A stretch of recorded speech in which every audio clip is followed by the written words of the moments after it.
আনুষ্ঠানিকভাবে বিদায় নিয়েছেন লুকা মদ্রিচ। আগামী মৌসুম থেকে রিয়াল মাদ্রিদে থাকছেন না লুকিতা।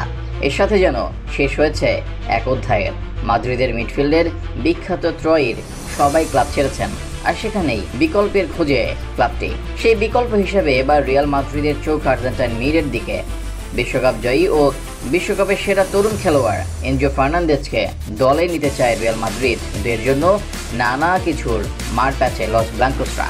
আগামী মৌসুমে জাভি আলোনসোর দলে গুরুত্বপূর্ণ হবে মাঝমাঠ, যারা দলের অন্যতম creative mid Luka Modric club ছেড়েছেন।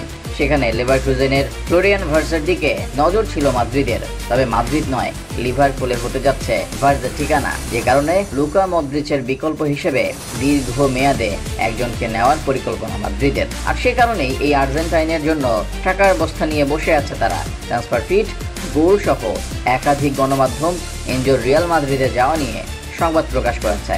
সেই সংবাদে তারা সরাসরি টাকার মূল্য বলে দেয়নি, তবে মোটামুটি ধারণা দেওয়া হয়েছে যে এনজোকে নিতে 100 মিলিয়ন ইউরোর আশেপাশে বিট করবে রিয়াল মাদ্রিদ। টাকার অঙ্কে যা দাঁড়ায় প্রায় 1300 কোটি টাকা।